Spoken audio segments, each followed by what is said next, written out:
Jafikiria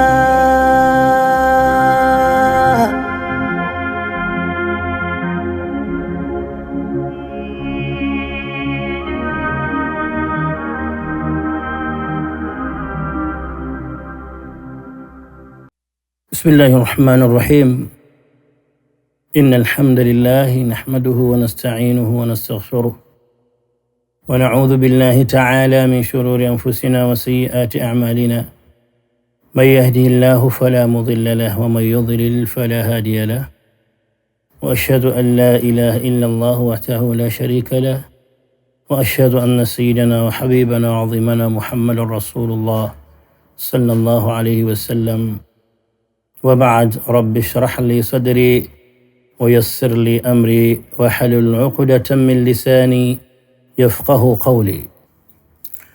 Ndugu zangu katika iman, tukiendelea na darsa yetu, muhadhara wetu huu mfupi, adab nyingine ya wajib, adab nyingine ya wajib, ay yajtaniba as-saim jam'a ma harrama Allah wa rasuluhu, ajiepushe mfungaji na yale yote ambayo Allah ameharamisha na mtume wake, min al-aqwali wal-af'al, miongoni mwa maneno na vitendo vya haram na maneno ya haram. Fashtanibu al-kadhib wa huwa al-ikhbaru bi khilaf al-waqi', ajiepushe muislamu huyu na uongo, nao ni kutoa taarifa kinyume ya zilivyotokea. Unapotoa taarifa au maelezo kinyume ya vilivyotokea au ilivyotokea, wewe umesema uongo.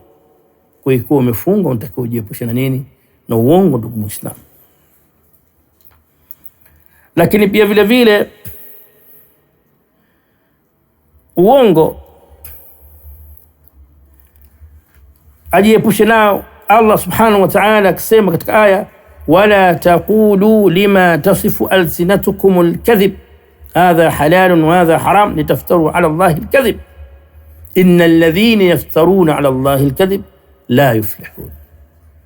Wala msiwe kama wale ambao wanaelezea kwa kutumia ndimi zao kuzungumza ya uongo, kusema hili ni la halali, ni la haramu, na hali ya kuwa hana uelewa hilo. Allah anasema ili mupate kuzua uongo mbele ya Allah subhanahu wa ta'ala, kwa hakika wale wenye kuzusha uongo mbele ya Allah subhanahu wa ta'ala la yuflihun, hawatofaulu mbele ya Allah subhanahu wa ta'ala. Kwa tujiepushe na uongo. Hata ukiangalia kwenye mada yetu iliyopita, kuna kipengele cha uongo pia kiliingia pale, kwamba jambo lile ni la haram. Kuna katika adabu as-siyamu al-wajiba, basi watu wajiepushe na haram. Jambo la wajibu hilo, ikiwa mtu amefunga achunge funga yake vizuri. Wa fi sahihain, na katika sahih mbili, sahih Bukhari na sahih Muslim, kuna hadithi nasema an-nabiy sallallahu alayhi wasallam, mtume amesema, man kadhaba alayya mutaammidan falyatabawa maq'adahu min an-nar, yule ambaye atanizushia mimi mtume Muhammad jambo ambalo sijalizungumza au sijalitenda, basi huyo ajiwekee nafasi yake katika moto. Allah tulinde na hilo. Wahadhara an-nabiy sallallahu alayhi wasallam min al-kadhib, mtume pia vile vile ametoa tahadhari, ametahadharisha kutokana nini? Uongo. Faqala, akasema, iyyakum wal kadhib, enyi waislamu tahadharini na uongo, tahadharini na uongo. Fa innal kadhib yahdi ila alfujur, kwani uongo unampelekea mtu aingie kwenye maovu. Wa innal fujur yahdi ila an-nar, na maovu yanampelekea mtu katika moto wa jahannam. Allah tulinde. Wa inna ar-rajul la yakdhib hatta yuktaba inda Allahi kadhab, na kwa hakika mtu hawe ni mwenye kujizoesha kusema uongo, ila huandikwa mbele ya Allah huyu ni muongo sana. Kwa ukishatiliwa muhuri kwamba wewe ni muongo sana mbele ya Allah subhanahu wa ta'ala, ni hatari, ndugu Muislamu. Hadithi hiyo muttafaqun alayhi, Bukhari wa Muslim. Ndugu Muislam, katika adabu siyamu alwajiba namba 2 ni kujiepusha mfungaji na kusema uongo. Ni haramu, hilo ni haramu. Ama jambo jingine katika adabu siyamu alwajiba, wayajtanibu alghiba, pia atajiepusha na kusengenya. Usengenyaji ndugu Muislam, wa yadhkuru akhaka bima yakrahu fi ghibatihi, nao ni kutaja aibu za ndugu yako, akizisikia anachukia, ikawa hayupo kwenye mazungumzo yale. Hii pia ni katika haramu. Jambo la wajibu hili Muislamu atakiwa akiwa amefunga ajiepushe na kusengenya. Sawaan dhakartahu bima yakrahu min khalqihi, ni sawa kama ulilizungumza hili, ulilitaja hili la ndugu yako. Min khalqihi inatokana nini? Na umbile yake, ukamdhereu maumbile. Kal a'raj, kama vile kiguru, upara. Wal a'war, kama vile chongo. Chongo yule ana nini? Chongo yule hayupo, nalizungumza hilo. Ni usengenyaji huu, ala sabili alghaib wadham, ala sabili alaibi wadham, katika njia ya kumtia aibu, lakini pia vile vile na kumdhereu. Au bima yakrahu fi khulqihi kal ahmaq was-safih wal-fasiq, au kutaja jambo ambalo analichukia katika tabia zake, kama vile kumwita mpumbavu, mjinga, fasiq wa nahwuhu, na mfano wake. Wasawa kana fihi ma taqul am lam yakun, ni sawa ikiwa mnalizungumza analo au hanalo. Kwa hiyo ndugu Muislamu, katika jambo ambalo limekataziwa ikiwa umefunga Ramadhan, ujiepushe na kusengenya, sababu kusengenya ni katika kosa moja baya sana. Mtume sallallahu alaihi wasallam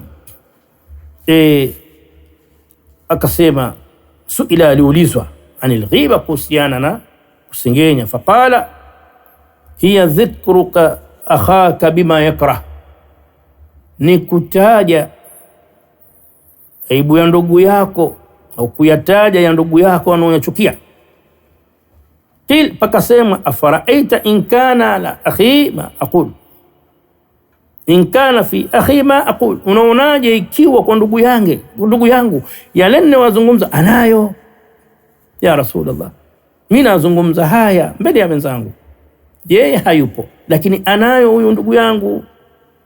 Qala, kusema in kana fihi ma taqul faqad ightabtahu, ikiwa anayo hayo unayozungumza mbele za watu, ndugu nayo yanamhusu, basi ushamsengenya.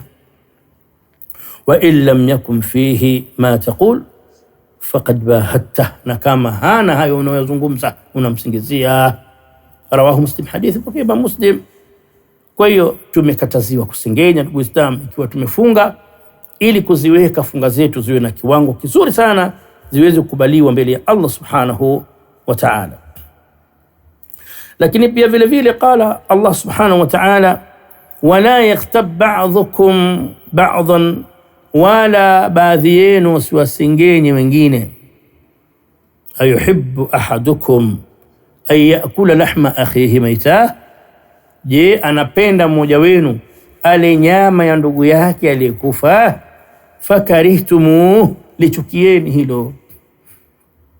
Ndugu wa Islam, kusengenya ni dhambi moja mbaya sana, na ikiwa umefunga basi inakula thawabu za funga yako. Unafikia wakati wa kufuturu, unatarajia umepata malipo mema, kumbe yamekuwa na kasoro na dosari kubwa. Kama wataalamu wanavyosema kwamba utakapokuwa umesengenya, funga yako haibatiliki, lakini inapungua malipo yake. Je, uko tayari wewe ukae na njaa na kiu mchana mzima kisha uje upokee malipo nusu? Kama huko tayari, ndugu Muislamu, jitahidi katika hili, usiwe ni mwenye kumsengenya ndugu yako. Ikiwa ndugu yako ana aibu, ana kasoro, mfike umwambie katika hali ya busara, ili kurekebisha. Ndugu Islam, hii ni katika adabu siyam alwajiba ambayo Muislamu takiwa aichunge katika maisha yake. Akiwa amefunga asiwe ni mwenye kulitumia tamko la kusengenya au jambo la kusengenya, kwani ni kosa kubwa mbele ya Allah subhanahu wa ta'ala. Katika habari imekuja kwamba Mtume sallallahu alaihi wasallam aliwaona watu wakiwa wanaadhibiwa. Aliwaona watu wakiwa wanaadhibiwa, kumuuliza Jibril, ni nani hawa wanaoadhibiwa? Ni watu gani hawa? Ni watu waliokuwa na makucha wanajiparura kwenye miili yao na nyuso zao na vifua vyao. Jibril akamuuliza, Mtume akamuuliza Jibril, ewe Jibril, hawa ni watu wa aina gani wanaojiparura kwa makucha yao kwenye nyuso zao na kwenye vifua vyao? Jibril akamwambia, haula alladhina yakuluna luhuma nnas, hao ni wale ambao wanakula nyama za watu. Wayaqauna fi a'radhihim, na wanaingia katika kuondoa heshima zao. Hadith rawahu Abu Daud.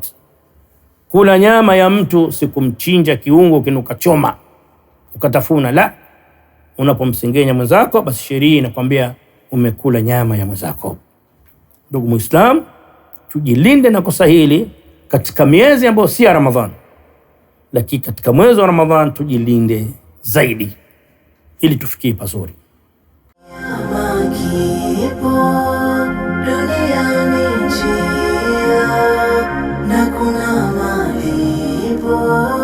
Wewe mjafikiria